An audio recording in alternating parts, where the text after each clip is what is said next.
Hello friends, welcome back to MKB English. நாம் இன்றைக்கி ரொம்பவும் இன்ட்ரெஸ்டிங்கான ஒரு டாப்பிக்கை பற்றி தான் பார்க்க போகிறோம். பட் அதுக்கு முன்னாடி நான் பிகினர்ஸ்க்காக 45 டேஸ் ஸ்போக்கன் இங்கிலீஷ் கிளாஸை ஸ்டார்ட் பண்ணியிருக்கேன். என்னோட வீடியோஸை டே 1லேருந்து பார்த்துக்கிட்டு வாங்க ஃப்ரெண்ட்ஸ். உங்களோட இங்கிலீஷை இம்ப்ரூவ் பண்ணிக்கிறதுக்கு என்னோட வீடியோஸ் ரொம்பவும் யூஸ்ஃபுல்லாக இருக்கும். Now let's get started friends. நான் புக்கை படிக்கிறதுக்கு பதிலாக டிவி பார்ப்பேன். நான் சினிமாவுக்கு போகிறதுக்கு பதிலாக பீச்சுக்கு போவேன். நான் வெளியே போகிறதுக்கு பதிலாக இங்கேயே இருந்துருவேன், வீட்டுக்குள்ளேயே இருந்துருவேன். இப்படியெல்லாம் சொல்லுவோம் இல்லையா தமிழில். இது மாதிரியான சென்டென்சஸை, இது மாதிரியான சுச்சுவேஷன்ஸை எப்படி இங்கிலீஷில் சொல்லலாம் அப்படின்னு தான் ஃப்ரெண்ட்ஸ் பார்க்க போகிறோம். இந்த மாதிரி இதுக்கு பதிலாக அது, அதுக்கு பதிலாக இது அப்படிலாம் நாம் பேசுவோம் இல்லையா. இதை இங்கிலீஷில் சிம்பிளாக இன்ஸ்டெட் ஆஃப் அப்படின்ற வேர்டை யூஸ் பண்ணி பேசிட்டு போகலாமே அப்படின்னு நீங்கள் கேட்கலாம். இன்ஸ்டெட் ஆஃப் பதிலாக அப்படின்னு வர்ற எல்லா சுச்சுவேஷன்லையுமே நாம் யூஸ் பண்ண முடியாது. சில சுச்சுவேஷன்ஸில் வேறு ஸ்ட்ரக்சரை யூஸ் பண்ண வேண்டியிருக்கும். அப்படிப்பட்ட ஒரு ஸ்ட்ரக்சரை தான் நாம் இப்போ பார்க்க போகிறோம் ஃப்ரெண்ட்ஸ். அது என்னன்னா, I would rather stay home today than go out. I would rather stay home today than go out. இதோட அர்த்தம் என்னன்னா, நான் வெளியே போகிறதுக்கு பதிலாக வீட்டுக்குள்ளேயே இருப்பேன் அப்படின்னு அர்த்தம். இந்த ஐ வுட் ரேதர் சென்டென்ஸ் ஸ்ட்ரக்சரோட மீனிங் என்ன அப்படின்னா, நமக்கு ஏதாவது ரெண்டு ஆப்ஷன்ஸ் கொடுத்து அதில் நாம் ஒன்று ப்ரிஃபர் பண்ணுறப்ப தான், நம்மளோட ப்ரிஃபரன்ஸை பற்றி பேசுகிறப்ப தான் இந்த ஐ வுட் ரேதர் சென்டென்ஸ் ஸ்ட்ரக்சரை யூஸ் பண்ணுவோம்.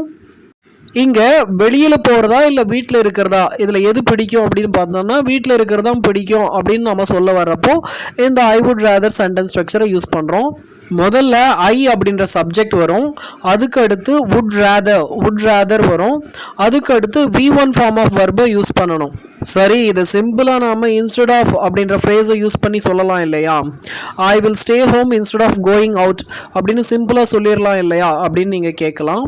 இன்ஸ்டெட் ஆஃப் வந்து ப்ரிஃபரன்ஸ் கிடையாது. அதாவது ரெண்டு ஆப்ஷன்ஸ் கொடுத்துட்டு அதில் நாம் பிடிச்சதை செலக்ட் பண்ணுவோம் இல்லையா, அது மாதிரி கிடையாது. இன்ஸ்டெட் ஆஃப் வந்து ரெண்டு ஆப்ஷன்ஸ் இருக்கும், அது பிடிச்சதான் நாம் சூஸ் பண்ணணும் அப்படின்னு இல்லை. வேற வழி இல்லாமல் கூட ஒன்றுத்துக்கு பதிலாக நாம் இன்னொன்று எடுத்துக்கிறோம் அப்படின்னு அர்த்தம். அதுதான் வந்து, அதாவது ரிப்ளேஸ் பண்ணுற மாதிரி இருக்கும்.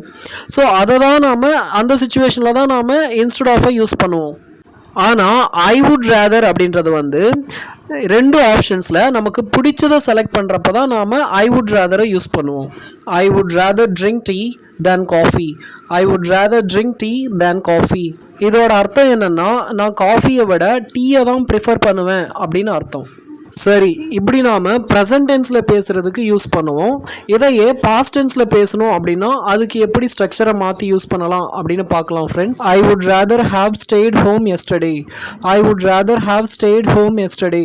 இதோட அர்த்தம் என்னென்னா, நான் நேற்று வீட்லேயே இருந்திருக்கலாம் அப்படின்னு அர்த்தம். நான் நேற்று வெளியில் போயிருந்திருக்கலாம், அதனால் எனக்கு ஏதோ ஒரு பிரச்சனை வந்திருக்கலாம்.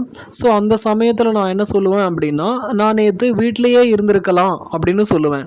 ஸோ அதை தான் நாம் இங்கிலீஷில் ஐ would rather have state home yesterday, I would rather have state home yesterday அப்படின்னு சொல்லலாம். இங்கே இது பாஸ்ட் டென்ஸில் இருக்குது அப்படின்னு நாம் எப்படி புரிஞ்சுக்கலாம் அப்படின்னு கேட்டிங்கன்னா, முதல்ல வந்து எஸ்டர்டே அப்படின்ற வேர்டு வந்து பாஸ்ட் டென்ஸை குறிக்குது. அதுக்கு அடுத்து இது ஒரு வேளை ப்ரெசண்ட்டாக இருந்தது அப்படின்னா வுட் ரேதருக்கு அடுத்து V1 யூஸ் பண்ணியிருப்போம். இது பாஸ்ட் டென்ஸ் அப்படின்றதுனால இந்த வுட் ரேதருக்கு அடுத்து ஹாவ் ப்ளஸ் V3 யூஸ் பண்ணியிருக்கோம். வுட் ரேதருக்கு அடுத்து ஹாவ் ப்ளஸ் V3 யூஸ் பண்ணோம் அப்படின்னா அது வந்து பாஸ்ட் டென்ஸில் இருக்குது அப்படின்னு அர்த்தம். I would rather have studied for the test yesterday. I would rather have studied for the test yesterday. அப்படின்னா நான் நேற்று டெஸ்ட்டுக்காக படிச்சிருந்திருக்கலாம் அப்படின்னு அர்த்தம். நான் படிக்கலை பட் படிச்சிருந்திருக்கலாம் அப்படின்னு அர்த்தம். இங்கே would ratherக்கு அடுத்து வர have studied வந்து இந்த சென்டென்ஸ் பாஸ்ட் டென்ஸில் இருக்குது அப்படின்னு சொல்லுது. சரிங்க ஃப்ரெண்ட்ஸ், இப்போது இந்த சென்டென்ஸ் ஸ்ட்ரக்சரை ப்ரெசண்ட்டில் எப்படி யூஸ் பண்ணுறது, அதே மாதிரி பாஸ்ட் டென்ஸில் எப்படி யூஸ் பண்ணுறது அப்படின்னு பார்த்தோம். இப்போது ஒரே சப்ஜெக்ட் வராமல் ரெண்டு சேம் சப்ஜெக்ட் வர்றப்போ, ரெண்டு டிஃப்ரெண்ட் சப்ஜெக்ட் வர்றப்போவும் எப்படி யூஸ் பண்ணணும் அப்படின்னு பார்க்கலாம் friends. I would rather you went out. I would rather you went out. ஒருத்தர் என்கிட்ட வந்து நான் வீட்டில் இருக்கலாமா இல்லை வெளியே போகலாமா அப்படின்னு அவர் வந்து கேட்குறாரு.